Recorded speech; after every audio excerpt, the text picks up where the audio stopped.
Good morning, good afternoon, good evening to everyone or wherever you're dialing in from. Yeah, my name is Justin. I am the US Mobile Growth Lead here at SplitMetrics, and what I do here is help our current clients grow their app business through our AI-driven products within our ecosystem. And while I'm relatively new to SplitMetrics, I've been here for about 3 months, a little over 3 months. I'm no stranger to the user acquisition space or the digital space. I've been in digital for just over 15 years, and for 8 of those years, I spent specifically focused on mobile UA. Prior to coming to SplitMetrics, I was at a company called Sky, previously known as Kenshu, where I helped many of our customers and clients there scale their Apple Ads campaigns. Prior to that, I was at EA leading the mobile user acquisition team there.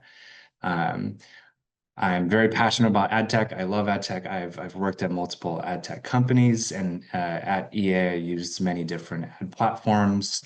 Just love how you can basically turn something that is a Prius into a Ferrari by leveraging the right technology. Um, but a fun seasonal fact about myself is that I recently picked up fantasy football and fantasy basketball, and I'm absolutely terrible at it, but it's making sports a lot more fun to keep up with. And yeah, I'm learning as I go, and I love learning new things. So if this is your first app growth session for today, please allow me to briefly introduce what we do here at SplitMetrics. In short, we deliver app growth. And long story, we do this through paid user acquisition, app store optimization, expert and technical support, whether that's creative services, advanced testing, measurement support, and last but not least, through insights and intelligence. In the past couple of years, we've been investing heavily on and doubling down on AI. But this is not going to be at the expense of our team of experts, because we strongly believe that AI should be supported by experts, right? And by pairing those two is how we deliver the most impact for our customers and partners. All right. So the idea of this session that we're going to be talking about today is very simple. Your campaigns are only going to be as effective as their timing. So when we talk about this window of opportunity, we mean the key moments that happen before, during, and sometimes after those seasonal or tentpole events. These are the moments when users are going to be the most ready to convert. And so if your campaign isn't live and optimized before that window opens, you're essentially leaving installs and money on the table. Think of major holidays, Black Friday, Super Bowl, back to school. Everyone knows these dates, right? But not everyone's capturing that window correctly. And so this is why early preparation and early activation are so important. And today we're going to talk a little bit more about how you're going to identify, prepare for, and automate those windows so that you're not missing out. And the truth is, the best creative can't save a campaign that's poorly timed. I think one of the biggest pitfalls that we see today is that relying on always on strategies or always on campaigns without continuous optimization based on either time of day or data-driven insights is where we see a lot of people fail. Evergreen campaigns are good for capturing baseline coverage, but it's not going to optimize for those high intent spikes. Let's take sports betting, for example. So majority of the activity happens in the hours leading up to the big event, right? Not after the game kicks off. If Super Bowl, for example, takes place at 5 p.m. or it starts at 5 p.m., kickoff starts at 5 p.m., right? Most bets are going to happen between 9 a.m. and 5 p.m. And after that, your spend effectiveness is going to drop off significantly. And this is going to be true across all verticals. Black Friday, flash sales, limited time promos, travel, travel bookings before peak vacation periods like summer, spring break, um, and for fitness apps where signups happen early in the morning. So missing a single hour during that peak window can mean thousands of lost conversions or wasted ad dollars. So that's why it's crucial to remember that timing is performance. Now, let's zoom out for a second. Most advertisers do a pretty good job of planning for big seasonal events on a yearly level, like you see here, right? All of these look pretty familiar to you. They're going to have Black Friday campaigns, Christmas promos, tax season activations, or summer pushes. But if we take a closer look, two things typically slip through the cracks. Right? The first one is smaller events like National Donut Day or my personal favorite, Star Wars Day, local holidays, or industry-specific events like March Madness. The latter is regional variations. For example, the US calendar is going to be different than the Chinese calendar for obvious reasons, right? And they're going to look completely different. And the pitfall here is that many advertisers are going to get complacent and plan for their home market, but miss opportunities abroad. But that's where smart, structured planning can actually set you apart. I actually have a poll that I'm going to, or ask Ariana to help me um, pull up right now. So which market do you run seasonal campaigns for? And you can select multiple choices here.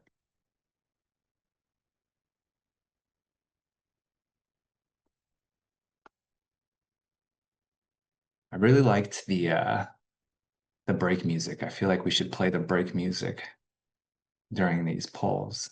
They're very calming. Oh, there you go. Ask and you shall receive. Thank you. All right. Oh, this is amazing. I love seeing the variations in answers. I think, it's pretty obvious that North America is the top. But yeah. Thank you for agreeing. Uh, cool. Yeah, I think this makes a lot of sense, but glad to see, not everyone is just stuck to one region. All right, now let's zoom back in for a second. Uh, and take a look at where many marketers miss the real opportunity, the micro windows. So using hourly data, we can actually identify conversion peaks at specific times of the day. For example, looking at a fitness app, a lot of the signups are going to surge early in the morning before workouts start. And just depending on like what your workout app is, it could start earlier. I know my partner is very keen on yoga, and some of the classes that she takes are 8 a.m. So you can take a look at these windows, but you'll see where those surges actually start, right? Or if you're looking at sports betting apps, right? We talked about it earlier. Those peaks are gonna happen before the matches start, and just based on these two examples alone, it's not limited to these, but it's clear that it's no longer enough to just know the date. You need to know the actual hour. And again, if your campaign is active but not competitive during that exact window, you're gonna let competitors beat you to the punch.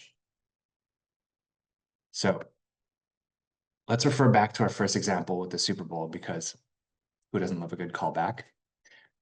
If you know that your peak window starts at 6 p.m. or the game kicks off at 6 p.m. rather, Setting your bid at 5:30 p.m. is going to be too late. The smart move is to schedule your bids earlier. Ideally, if you can, hours in advance, just to make sure that you're competitive right when the window of opportunity begins.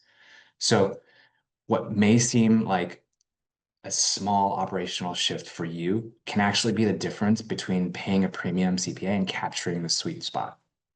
And tools like Splitmetrics Acquire can actually make this easier for you because our tool can pre-schedule your bids, budgets, and changes well ahead of time. They can ensure that your adjustments go live right as your peak windows start or even beforehand, and whether that's overnight or in a different region. And it can apply those changes across multiple campaigns and markets all automatically. Now, I know I've been talking a lot about zooming in into specific times and we often think of timing in terms of hours or days, but I think it's just as critical to think about across market. If we take rideshare app for example, when they're entering new cities, they typically see lower acquisition costs because competition and bids are still relatively light. Or be thinking about sports betting apps because new states will pass legislation to then allow sports betting. Still hoping that California will do that someday.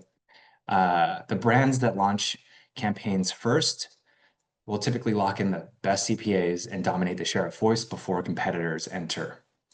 And one last example is like at fintech apps that are launching in new regulatory markets. They can capture those high value users before auctions get saturated. I think the key point across all of these is that rapid activation is going to be key. The faster you can duplicate, localize your campaigns for a new region, hopefully while utilizing a tool to help you adjust your bids, capture new keywords, and rotate creative automatically, the more efficiently you're going to capture that first wave of demand. All right, now let's quickly pivot to talk about creatives. We all know, everyone here on this webinar right now, that creatives are an important piece to drive conversions. But the key is having good creative hygiene. And what I mean by that is keep your ads relevant and try to avoid misleading creatives. By utilizing custom product pages, you can actually match your App Store page to the context of your campaign. So I'll give you a couple examples. If you're running a fall promotion, you can use warmer colors and/or seasonal visuals. If you're a sports betting app, you can, like we have on this page, you can drive users directly into an event-specific page, and as a bonus, using deep links to guide users to that exact part of the app that's most relevant. And when we see all of these stars align, when the visual story is consistent from the ad to the product page to the app, that's when we see the magic happen, right? That's when we start to see conversion rates rise. But let's be honest, no matter how good your plan is, the market is always going to throw curveballs at you. And so here are a couple things that typically happen during seasonal or temple events. Competitors are reacting fast. They're going to suddenly ramp up bids, roll out fresh creatives, or launch last-minute campaigns. Search behavior could shift, right? Users start looking for slightly different keywords than you planned for, or just new keywords might pop up. Traffic volumes could surge unevenly, so the peak might come earlier, later, or stronger than what you initially forecasted. And if your response to all of these examples that I mentioned is to rely entirely on editing campaigns one by one, pausing or duplicating ad groups manually, you're already going to fall behind, right? So seasonal traffic is moving fast, and every hour that is lost is essentially a missed opportunity. And as I mentioned earlier, your competitors aren't just going to sit around on their hands and wait around. Uh, they're ramping bids in real time, pushing new creative, optimizing on the fly. If your current process involves someone logging in, duplicating campaigns, adjusting bids, and adding new keywords, QAing everything, and then publishing, by the time you're done with everything, the moment might have already passed. And so that's where automation bridges that gap. And what you see here on the right-hand side is how we're helping our clients capture these moments.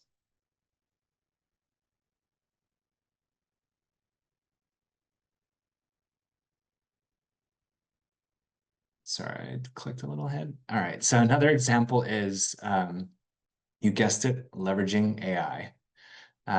Most folks who aren't leveraging a tool are stuck changing bids manually, right? As you see here on the left-hand side. This is the standard way of managing a campaign without a tool or without AI. But our AI bidding algorithm is always on, and it's making changes so that you can sleep soundly at night, enjoy your weekends, and celebrate all the fun holidays that I mentioned so far in this webinar. Now, let's talk about non-brand campaigns.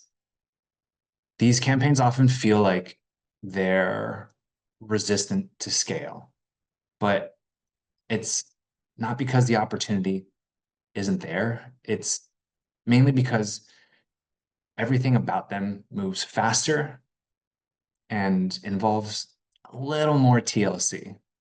So instead of 5 or 10 keywords, you're dealing with hundreds.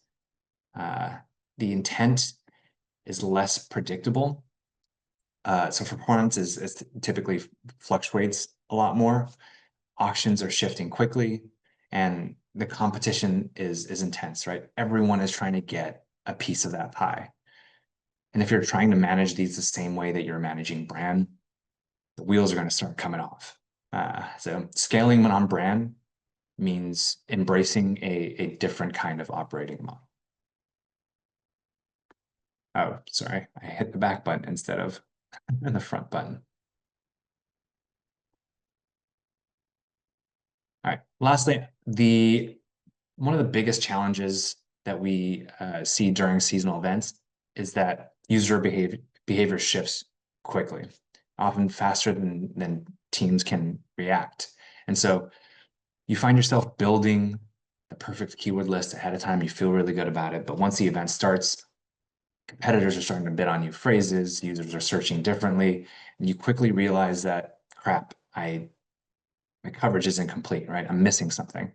And so that's where keyword expansion strategies in Split Metrics Acquire is completely changing the game. Our system will look at competitor sets to identify keywords that you're not currently bidding on, and it will score them based on performance, market data, so that you're only getting the ones that matter. It's going to expand your keyword coverage with typos, translations, long tail phrases, or trending variations. And it'll automatically, this is the best part, automatically launch them into your campaigns with the right structure, the right bids, tracking labels, so that they're ready to go from the start. And the impact of this during seasonal spikes is huge. So think Black Friday or travel surges, right? If a competitor suddenly launches a new Black Friday term like early drop or Friday flash, your campaigns are automatically going to pick them up instead of waiting around for you to manually update them. And if you're in the US and you have the day off, I don't think you're going to want to sit around and find new keywords on the day of.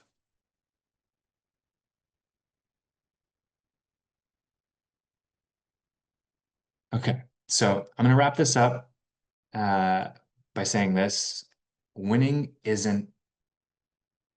seasonal moments isn't about luck. It's a process which looks like this, right? You're going to predict the right windows, whether that's hourly, regionally, or yearly. Plan ahead so that you're never rushing to catch up, automate wherever possible so that you can scale and hopefully sleep at night and celebrate your holidays, and ultimately win more effectively than competitors who are reacting last minute.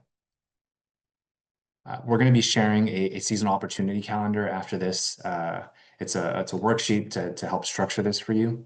And note that this framework is going to work across all industries.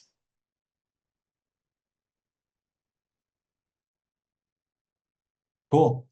I know I talked a lot about the importance of time throughout this webinar, so I know how much or how important and valuable your time is. So thank you for spending the last 22 minutes with me.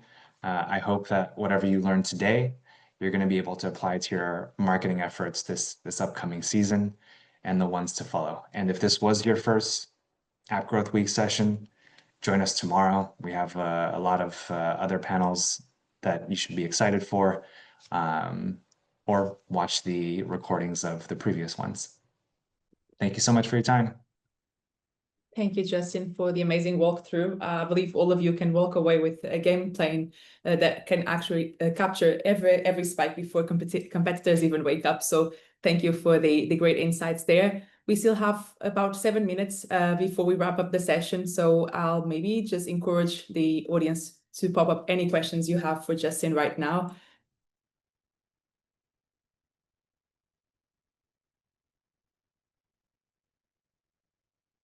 Okay, and I see we already have one question popping in the chats from Karim. So Justin, beyond the obvious big events like Black Friday, New Year, what seasonal or tentpole windows do advertisers often overlook? Yeah, I mean, I think it depends on your vertical too. So what I would focus on is what is relevant to your app. I think you know your users the best. So I think, for example, if you're in tax or you're a finance app and there are multiple if let's just say tax season gets pushed out, right? Like you're going to have to make sure you're keeping on top of when tax season or taxes are actually due to make sure you're getting your app in front of your customers, right? And so that plus if you're in sports betting, right, you're just keeping up with. I mean, I would hope that you're keeping up with all the big events that happen. So if like a new fight pops up in UFC or a new boxing match pops up, like a celebrity boxing match, so just make sure you're staying on top of that. Other than that, like, yeah, making sure that you understand your users, what your app resonates with. So I mentioned National Donut Day, right? There's smaller seasonal events that people may overlook, but are relevant to their user base. So yeah, just stay on top of that and find what's relevant for your user base. Amazing. Thank you, Justin. And thanks as well for the question, Karim. We have still 5 minutes left, so we might just pull up the poll that we have also in the background to hear again from the audience. Okay, and hopefully everyone can see them popping on your screen. The question is, how far ahead do you start planning for seasonal campaigns? I think this is quite an interesting one. Already see a lot of people started voting. So maybe let's keep it up for another few minutes.